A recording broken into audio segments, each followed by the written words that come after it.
Welcome to 3 Books with Neil Pasricha, where each week we uncover and discuss the 3 most formative books of an inspiring individual. We believe books change lives, and that's why we are the only podcast by and for book writers, makers, sellers, lovers, and librarians. Thanks so much for joining us.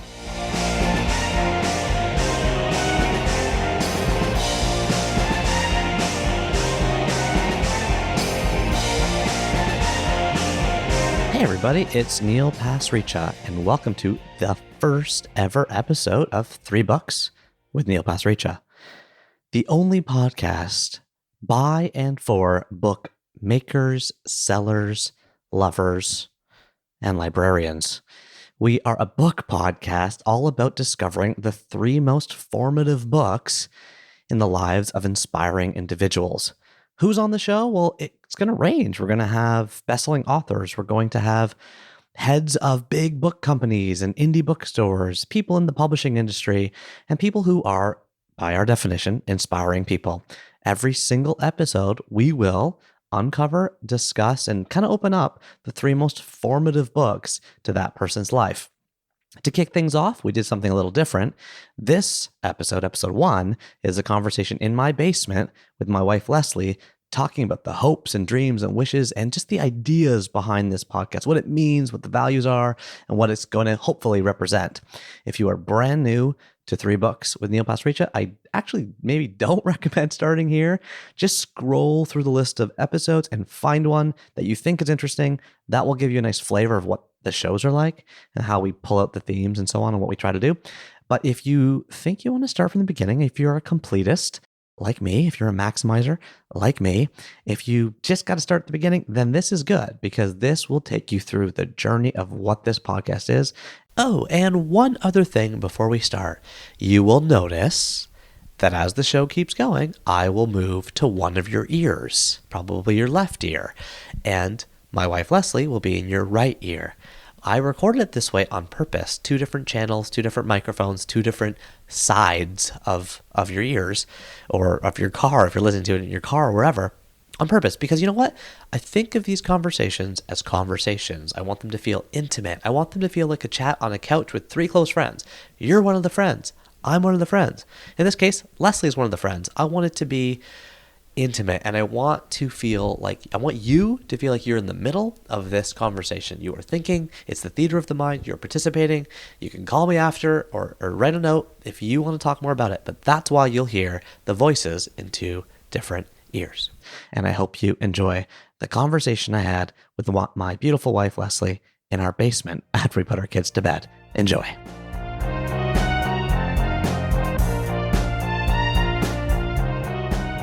Hi. Hi. How was your day? It was good. I've been excited to chat with you, so thank you so much for meeting with me in the basement. You're welcome. Late at night after the kids are in bed. Was it hard to get them to sleep? Nope. No, it was good. I know it's almost 8, but it feels like midnight to us probably. Yeah, we're usually not up this late. So the reason I wanted to talk to you and the reason I asked you to come downstairs and plug a microphone in and put one in your hand is because I want to tell you that I feel like I want to start a podcast. I know everyone's saying that in the world right now, but I've been thinking about this for a long time, and I wanted to record the first conversation I had with you about that idea because you're always so helpful in talking about these things, and I just wanted to picture a mound of dough on a counter and you just kind of knead it with the rolling pin. I wanted to work it out of my head and my system, and I wanted to talk to you about it. So I'd like to start a podcast. What do you think? Well, why? You have so much on your plate. You're doing so many other things. Why a podcast? I know. I read this essay by David Foster Wallace called The Nature of the Fun. And it really spoke to me because he's talking about how people who have experienced success often struggle with what to do after the success. So he didn't use this example, but I think about Jerry Seinfeld, how he did Seinfeld. And afterwards, what is he doing? He's doing B-movie. You try new things and some of them flop and you get all messed up because you're aiming for commercial interest and you think you have a hit. So you want to do the hit again. And the point of the essay is that, you know what? The thing that made you successful in the first place was because you were doing something fun, So why do I want to do podcasts? Because the first thing I ever did that I loved was my blog, 1000awesomethings.com. I loved it. I wrote 1,000 awesome things for 1,000 straight days. And it was pure joy. It was pure fun.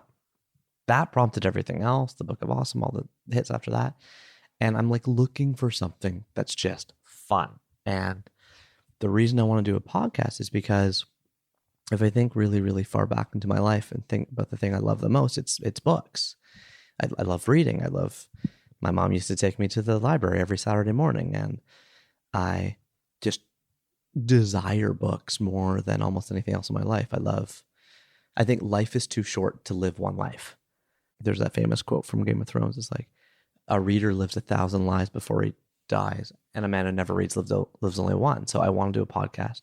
I want to call it 3 books. I want it to be a fun passion project. And the why is because life's too short to live one life. And I think that the best way to live more lives is to read more books. And yet I think the biggest problem in the book industry is that 1,000 books are released every day, and nobody has a hope in hell of finding the 5 or 10 books that are going to speak to them, shift their values, grow their ways of thinking. Nobody has a chance to find those books. So I want to come up with a way for people to have a chance to find the books that change their lives. And how will that be fun for you? Well, first of all, I want them. I want those books selfishly. Like I'm reading like crazy now. Over the last couple of years, I used to read like 5 books a year. Now I'm reading like 100 books a year. And how do I pick my books? I wander around the bookstore. I look at the staff picks shelves. I sometimes go to the Amazon recommendation engine, but I've decided that that's total garbage because it recycles the same 25 books back at me over and over again. And they're always hits.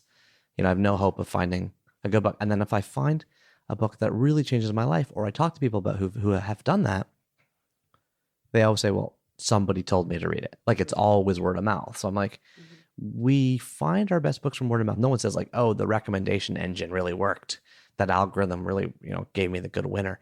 So I'm like, it would be fun for me to find the 3 most formative books of who I consider an inspiring person. By what criteria? What makes somebody inspiring? Well, I that's hard to know. But the way I think about it is, this would be a podcast by and for people who it would be by and for book writers, book makers, book sellers, book lovers, and librarians. That's my tagline. So it's like book writers, authors.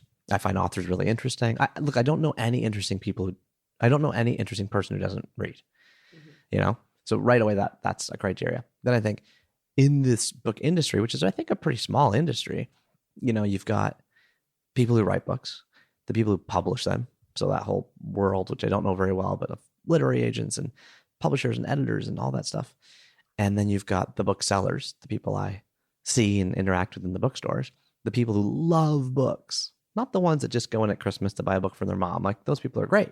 But I'm talking about the people that are like, they're on Tuesday when the new releases are coming out, or like get excited when there's a new book by their favorite author. Like, those people are like drooling over a book. Like, they love to get lost in a book. Like, those are the people that I'm feeling like one of those people. So I want to connect deeper with those people. And I want to pull out from those types of people, those inspiring people in this crazy, interesting, fascinating industry. I want to pull out what was formative to them.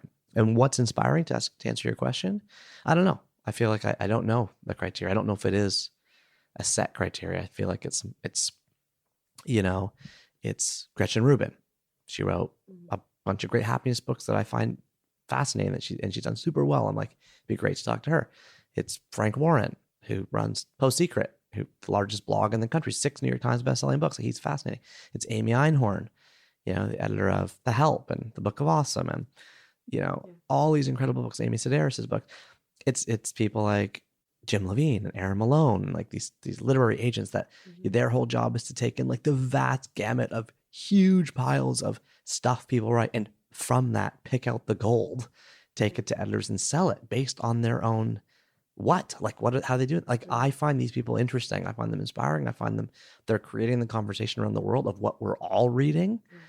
And I feel like reading is not threatened, but like, we're all staring at screens so much. Endangered. It's not endangered because it's not going down, but it's Isn't there a list for like potential endangered species? yeah, Threatened, I guess. threatened and endangered. Okay, so it's on the line. But I just mean like Mm-hmm. I talk to people and they're like, I don't read, I don't have time. I look at my screen, I look at my You said news that app. when I met you. That's what I know. And I remember thinking it was such a contradiction that you always told these stories of like your mom taking you to the library and you loving, reading being such a huge part of your childhood. And then you were writing your blog and you were like, oh no, I don't read. I don't have time to read. Who reads? And I was like, Neil, books are the best thing. It's the best way to relax and to get into bed and read a good book. Like there's nothing better. And you're like, no, I don't have time for that. I don't read. I totally like that is and was me for a big part of it. I think going to college and university, sucked out of me the joy of reading because I was reading stuff I didn't like, but also I couldn't concentrate on books. I didn't have the attention span for them. I found them slow and boring and like I want a punchline in 500 words. Like I got used to reading articles on harvardbusinessreview.org and on the New York Times. And I was staring at these tight, punchy articles with 7 ways to blah, blah, blah. So I was writing that kind of stuff too for my blog. So books they required more of me. And I didn't at that time see how much more rewarding they were. And I had trouble, which is part of what the podcast is for, is for people that like the slightly past version of yourself.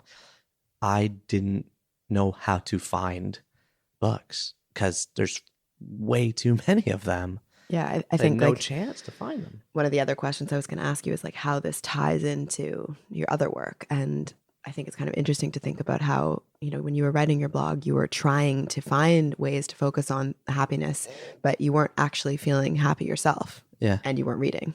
Yeah. Now you've done a lot of thinking about happiness and you are a lot happier and you're reading lots. So I wonder about that like connection between happiness and reading.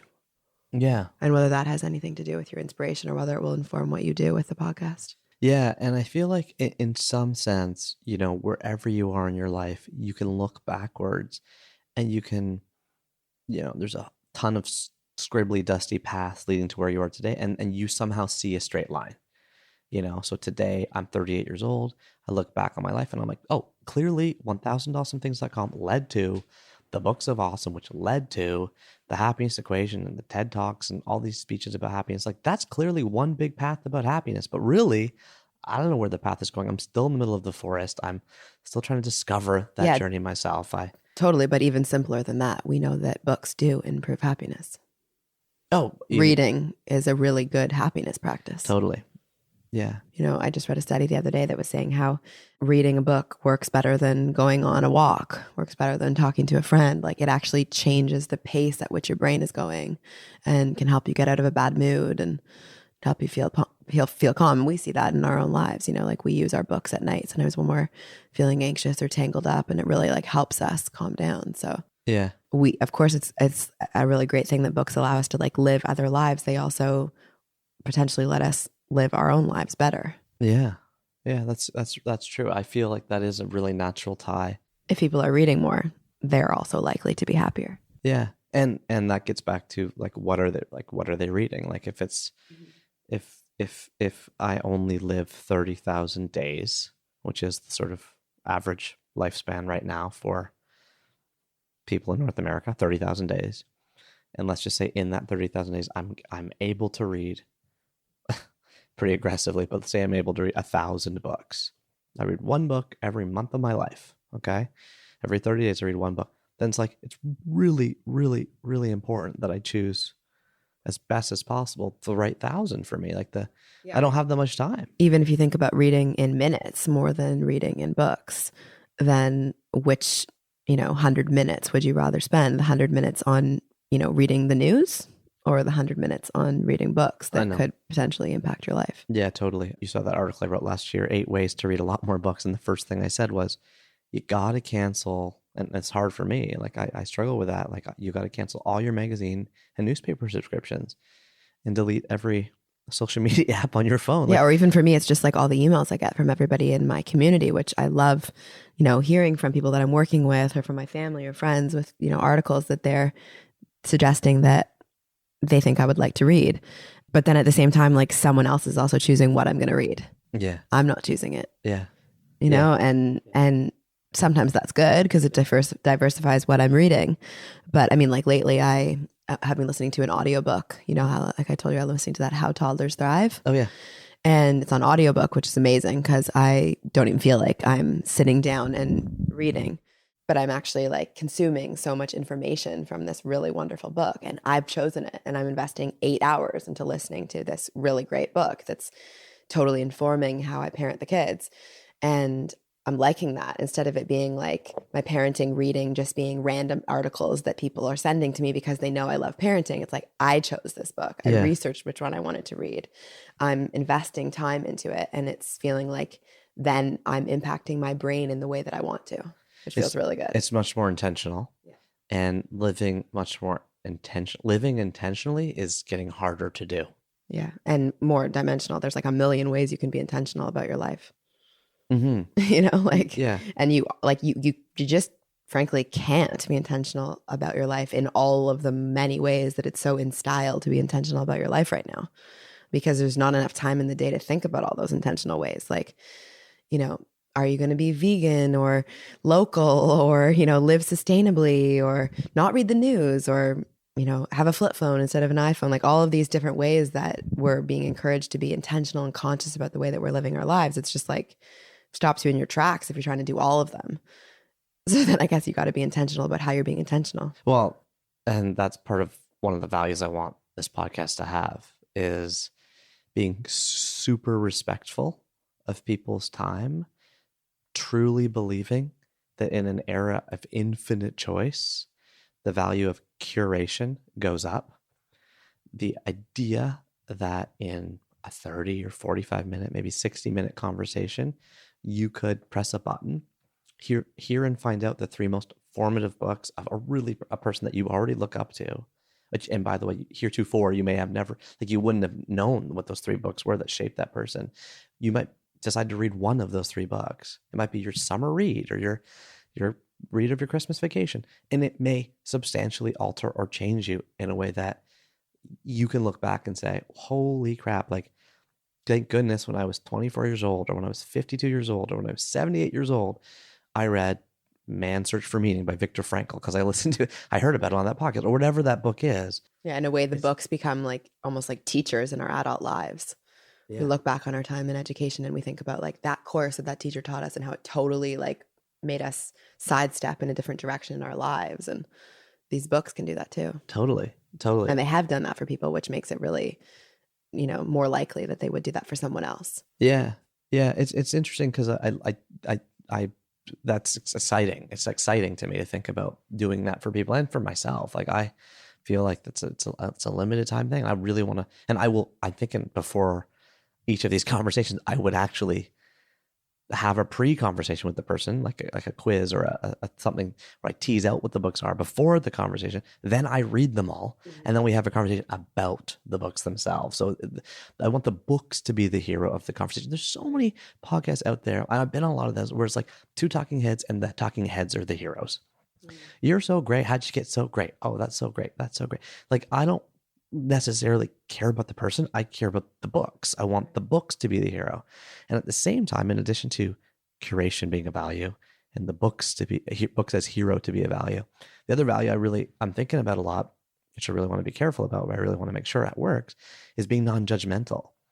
Because, and I'm worried about this myself, but like, I feel when it comes to reading, me and a lot of people are often afraid of feeling stupid. Yeah, or they can't keep up. It's like, what? I can't read that. It's too hard. There's too many big words. I feel embarrassed about the fact that I like Twilight, or I like the Babysitter's Club when I was 10 years old. Oh, I love those. Ditto. I read them off my sister's bookshelf. And they taught me a lot about voice and tone and how you can write from different perspectives. And like enjoyment of reading. You know? Like, I remember my mom telling me that somebody, like a teacher or another parent or something, had said like, oh, your kids are reading Babysitter's Club? Like, are those really high enough quality books? And my mom was like, they're reading. Like, they don't want to put their books down. They love them so much. My sisters and I would just be like on the couch devouring Babysitter's Club. And I thought that was such a good point. Like, she's just like, they're loving it, like the enjoyment of reading a great book. Yeah, maybe that's the value. Being caught in the story. Yeah, maybe that's what I'm trying to articulate. Instead of being non-judgmental, it's like, books are the hero, reading is the hero, not what you're reading, what genre, how complex it is, what it proves about who you are. Not discovering a book before everyone else heard about it. It's just what changed you and how could it change someone else. So the person listening ideally will feel like, oh my gosh, for that person going through a breakup and feeling lonely, this book really gave them a sense of themselves in a way that no work of fiction had before or after. I should read that book. I'm feeling a similar way. Like, what a gift to give a person, to apply a book. Because you can't find a book. There's millions and millions and millions of, like, you can't pick that. So if you could curate that for somebody, they could apply it to their lives. They could, like a pill, like swallow it and change their mind, then that I think would be the ultimate, that would give. Well, and it seems like there'd be a really natural, byproduct of that, which is that you'd also be talking about people's life experiences. And, you're so good at that. We've always called it like the banter, like just like having conversation with different people about their lives and finding meaning and lessons and inspiration in those stories. And so, ideally people will pick up those books, but it'll also just be moving to see how it affected the person's own story. Mm-hmm. Mm-hmm. It relates to it. Yeah. And that's all we are. It's like a jumble of stories. Who would listen? Nobody at first, because, there's a million podcasts and probably 10,000 new ones released every day. And I don't know how to publish them and I don't know how to edit them. And it's it's a giant thing. But I think if I could tell people about it and they would, you know what? Let me stop and answer that question a different way. I don't care. Like, I care so much about changing people and helping myself.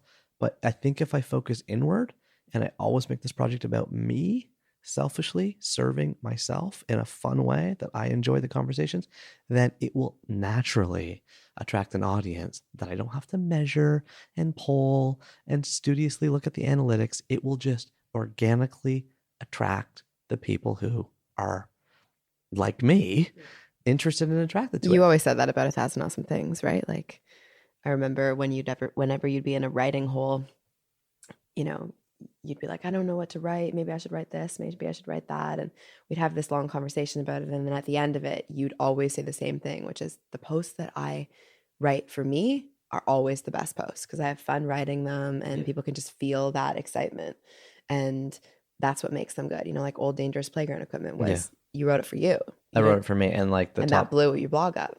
Yeah. And the top 13 commercials from the 80s that I wrote to try to get to the front page of Reddit, I can't even recall what I put in that post. Right, it was exactly. Like I was trying to serve someone or something. So I think in this case, I do want to stick to that line I shared you earlier. Like, it's by and for book writers, bookmakers, booksellers, book lovers, and librarians. And partly it's by and for those people because I love those people. I used to think when I was growing up that they were really, I pictured them as like nerdy girls with curly hair and glasses sitting in the corner of the cafeteria by themselves with their, their nose in the Lion Witch in the wardrobe and the corner of the, caf while everyone else is talking and joking and being silly and being social. And I was like, who's that person that's so checked out? And I kind of looked down on these bookish people.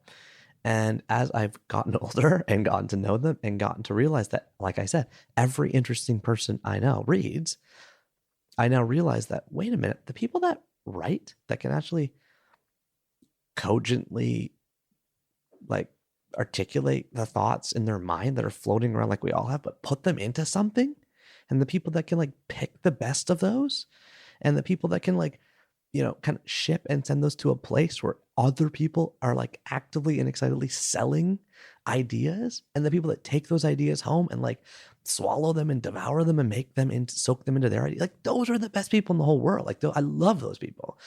Mm-hmm. And how excited, I get when we go to the library on Saturday morning and we meet up with Joanne.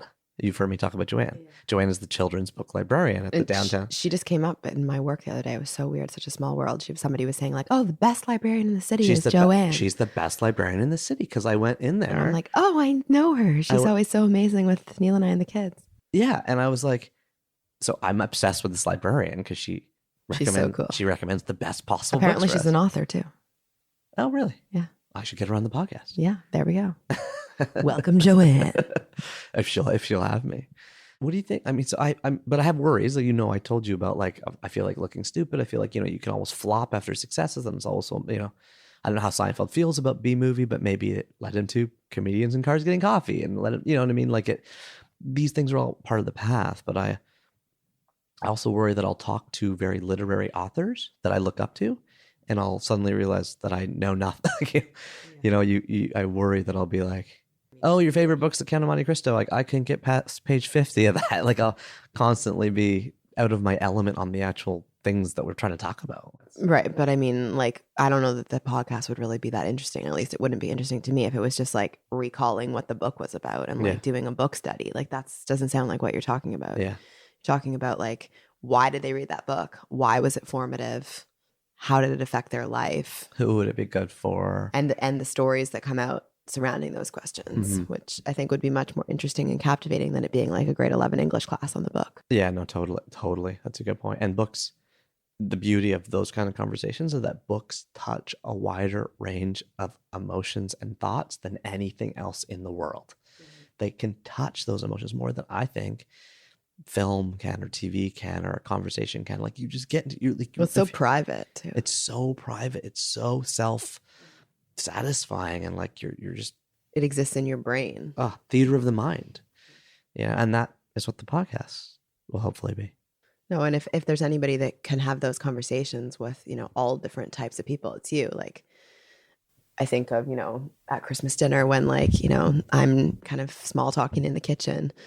You're like sitting over in the living room with the three oldest people at the party, like the three old women, sitting there talking to them about their lives and how often they nap, and like all these just like. So you're talking about the 3 85-year-old women. That was like the highlight of my Christmas holidays. I know. And then afterwards I was like, oh, like, sorry, did you get sucked in over there? And you're like, I was in heaven. Like, I would have liked to talk to them more than anyone else at the party. It was so interesting learning about their lives and getting a window into this thing that I don't know what it's like to be an 85-year-old woman. Like, that's just so natural in you. You have this curiosity and this amazing ability to connect and talk to anybody. And so it doesn't worry me at all whether it would be an interesting conversation, because that's just so what you do. I am obsessed with the oldest living people on the planet because I think that's really cool. But I also think books are the oldest living people on the planet, because those people are dead, and yet their thoughts in their mind are coagulated into something. Not all authors are dead. Most authors are dead. Says the author. Most authors are dead in general. True, most, I guess. Thank you for letting me process. What else are you worried about? I'm worried. How do we like, that could be an endless thing. I'm worried. First of all, like, technically, like, I don't know what, like, it's one of those things. Like, I started my blog. I'm like, don't know how to, this is like, can it really be that hard? Don't you just like record 2 people talking? So how do you post it? Where do you post it? What do you do for summarizing? Are all podcasts on iTunes, or are some of them just on websites? I don't know. So I don't know. I also, don't want this to be a money pit. I really want it to be this thing, but I also am totally willing, like I was with my blog, to just be like, spend as much time, spend as much money to make it good. That is the point. It should be something like, you don't get that many things in life to look back on and be like, I put my heart and my soul into that art and that craft, and I'm so happy I made and I built that. And that is the emotion I want to have in 100 years when I look back on it. Yeah, I hope.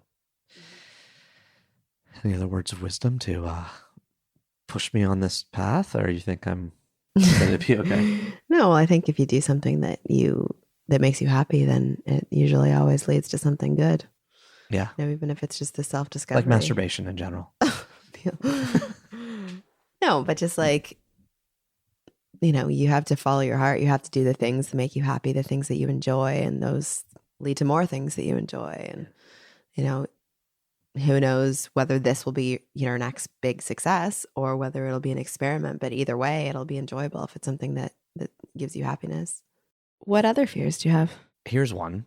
Everyone's doing a podcast. It feels like I'm the last one in. like my mom used to say that when I was a kid, she would take me to the playground and I would stare and watch all the other kids on the slide and on the swings for like months. And then I would tentatively go on the seesaw myself. Whereas my sister would just run in. And I feel like I've been tentatively watching the playground of podcasting for years and feels a bit lame always to go in last, you know? Any benefits of going in last? I mean, I get to go deeper and deeper and deeper inside myself and to really trying to be clear about articulating what this is. So the depth, the anchor of the show should be kind of wedged into the ocean ground a little deeper here because I've just been having it simmer for so long. It's like a spaghetti sauce that simmers all day. Yeah. Tastes more delicious. So what are some of those like core values, or what makes it different than other podcasts? What's the result of the simmering? Yeah, well, first of all, another fear is that I'll shift these values. So I'm going to say them to you now, and I want this to hopefully be the first episode. But I worry that I'm going to change my mind. But here's a couple values. No ads. Like, the world is too noisy and too loud, and there's too many alerts, and there's too many texts, and there's too many notifications. And when you open a book, you are in a private paradise. You're in the theater of your mind. You're crouched up by the sun coming through the window at the lake house or the cottage, nestled mentally into a different world. And I value that escapism and transplantism and, so much that I want the podcast to also have the same feeling. And I feel like ads take away from that. And there's almost nothing in the world now that has no ads.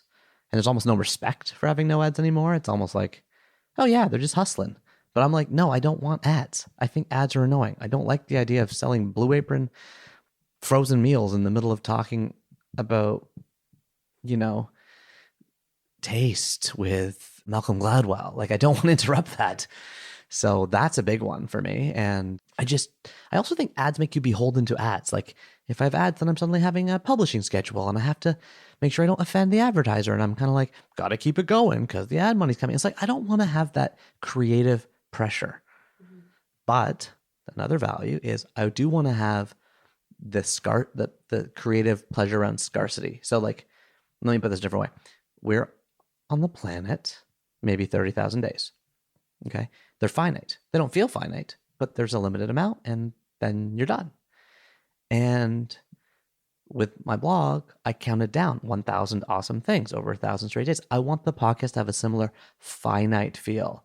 It will force me creatively to value each episode so much. And I'm thinking that it would be great to have 1,000 awesome books. Yeah. Like I had 1,000 awesome things. So if every episode's 3 books, then I need 333 episodes. Say I do it weekly, like 6-7 years, every week, plus an extra bonus episode with 1 book in it. Yeah, that'd be cool. Maybe this can be that one. Yeah, it could be. Like maybe I should ask you if you can think of a formative book. As a test. We'll do a little test. Just one? We'll start with one. Well, the first one that comes to mind is Where the Sidewalk Ends by Shel Silverstein. Those poems were just, like, I just remember so vividly lying in my bed at the house that I picture where I grew up, and my mom or dad lying next to me. And like, I can remember exactly what the quality of light was in the room and like the sound of my sisters being put to bed at the same time. And one of them just reading those poems to me and me asking questions about what they meant and kind of imagining this vivid world that Shel Silverstein had portrayed. And some of them were so silly and funny. And then others were like very poignant and kind of emotionally directive about how to live a good life or what really mattered. And I read one of them at my cousin's like naming ceremony. Oh yeah? Yeah. At Devin's naming ceremony. And do you want me to say it to you? You have it memorized? Yeah, I still remember it. Because I had it memorized when I was like 12 to say it at the ceremony. Okay. It goes, listen to the mustn'ts, child. Listen to the don'ts. Listen to the shouldn'ts, the impossibles, the won'ts. Listen to the never haves, then listen close to me. Anything can happen, child. Anything can be. It's beautiful. I know, it's such a good one. And I feel like it really sums up a value that like my parents taught me, and that we would have these conversations as we were reading those books before bed about how you could, think about what you were good at and think about, what other people in your family had done and what would be realistic in terms of your life, but really dreaming and, aiming high was more important and that anything really was possible. Yeah. And it just says that what you just said in like 12 words. He was doing tweet length poems before Twitter. Yeah, they're beautiful poems. Thank you. Maybe that'll be the first. But were you given that book? Yeah. I was given it from Karen, my aunt. I think the inscription on the inside says, "To Leslie and Martha, I hope you enjoyed these poems as much as I do. Love, Karen, 1990. So you were 5. I was 5. She was 3. Wow. And it's the same book you're still reading from, like as recently as Yeah, tonight. Exactly. I still read it before bed. Wow. Now that's a good value that somebody got for a Christmas present Yeah, to be used 30 years later. I know we're kind of under the umbrella of values. Another big value that I've been thinking a lot about, as you said, how's the sauce simmering, what's coming out, is community. Like there aren't enough places in the world right now that we have analog communities. We have communities, okay? Like we are parts of a neighborhood and we are parts of a school or we are parts of a place where we go swimming or whatever. But then there's a ton of growth in digital communities, right? Like I'm on these different subreddits and I have like these gaming friends and I trade emoji text messages in my group text with my family. Okay. But what I'm trying to foster is community in a sort of new analog way. So what I mean is this is a conversation. It's not emojis and text messages. I want maybe I have a phone number that people call in and they leave a message about a formative book to them or like what they got from the podcast or who they are, where they're from. And we play them at the end of the show. Maybe there's a fan newsletter that like somebody, because I don't have ads. So it's like, that's another thing about ads. It's like I can free myself up to make this fully kind of like a nonprofit, like, maybe not officially, but it's more like somebody who's a fan would be like, hey, you're putting so much love into this. I want to collect little tidbits and elements and like little surveys and polls and photocopy them for 3 cents a copy at Staples and like mail them out to like the 300 people who are paying $20 a year to get like a fan mail mailed to you the way that a rock band used to mail. Like you don't remember this probably, used to mail like fan newsletters. You're probably a little too young. But like, how do we have an analog community in a digital society that bonds people who live this long? And I like what Ryan Holiday's doing right now with minting coins to me is really inspiring. So if you don't know, he's minting these coins, like these memento mori coins or amor fati coins that like remind people of a value or a piece of guidance to live your life by. Like one of them is sort of like seeing challenges as opportunities and you can't keep this coin in your pocket. Like what if I minted a coin that says simply, 1,000 lives before I die, based on that quote from Game of Thrones, like a reader lives 1,000 lives before he dies. A man who doesn't read lives only one. So these are the ways I'm thinking about, like, how do you make a community come to life so you feel as you're listening like part of something bigger than yourself and you can participate and be part of it in a really cool way. Maybe there's a sticker that goes on the books or like, I don't even know. But to me, that community feels like a big part of it. Yeah, that'd be so exciting if you could get that up and running. It's a big part of your blog.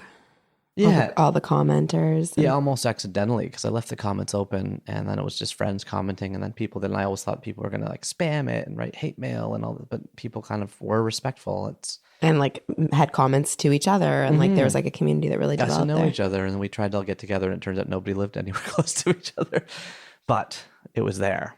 And maybe some of that community could come back because I miss it from my blog. Like when I posted the last blog post, number 1 on, I think it was April 2012, after 1,000 entries, I remember feeling like the biggest loss I felt was not interacting with all these strangers who I knew throughout the few years. I've been asking other people for advice about the podcast. Yeah. And so Evan Carmichael, who runs a really, really popular entrepreneurship YouTube channel, I asked him for his advice and he had this great advice, which is like, just get through the shitty first period. Like if you can make it past the point where it sucks to you and everyone, it'll be good. And I remember hearing a quote from the Google guys, like Larry Page and Sergey Brin or whatever. And they said, we didn't want people to discover Google when we launched it. We knew we were going to make it better, faster over time. And we almost wanted people to discover it when it was a better tool to use. Right. It's almost like maybe you just kind of soft launch this thing and you can put it up there, your friends, your community, and then hopefully someone discovers it a year or two into it, and then it's really good by then. And I listened to this episode with us in the basement, and I'm like cringing at like how homemade it feels, or not homemade, but just like, I don't want to cringe. I just mean like it's vulnerable. Yeah, it's vulnerable. And the first Garfield comic strips were always like fat Garfield. Like they didn't look like Garfield when you look at it's like the one. pilot of a TV show is often the worst episode. Exactly. So not to like put that on this episode as we record it, but like this is probably the worst one. This is, yeah, that makes a lot of sense. It's the worst episode. You always say to people like, keep watching, it gets better. Maybe you're my worst guest. Oh, I hope not. Just kidding. You're probably my best guest. I'm going to listen to this and be like, I never top that one. You never get that first high. Well, I guess that would be worse. Yeah, that would be worse. The other thing that's dangerous about that is that I quit halfway through or partway through, and I don't have, like, if you just gave me book number 1000, where the Sidewalk ends by Shel Silverstein, then it would be really pathetic to quit around 850 and be like, okay, guys, we're calling it a night. It's 2020 and Neil gives up. Most formative book. Yeah, well, one nice thing about the internet is that things just get lost. So even if that happens, it'd be okay. All your embarrassing moments are both captured and generally ignored by the world of population. Unless you go into It's politics. A big space. Yes, exactly. I feel like I would want to have you back for more books and more conversation throughout. Maybe that's an idea you're open to. Sure, I'd love that. Always nice to bounce ideas around with you. Thank you. I feel so lucky to have the smartest woman in the world, just as someone I get to bounce things off of in the basement. It just feels like you make and allow me to do this stuff, and I am so grateful to you. Oh, well, thank you. It's a joy to watch it happen. And to participate. Yes, that too. I love you. In the worst episode ever. Thank you for this. You're welcome. I love you. Love you too. Bye. See you in 1 minute after we press stop.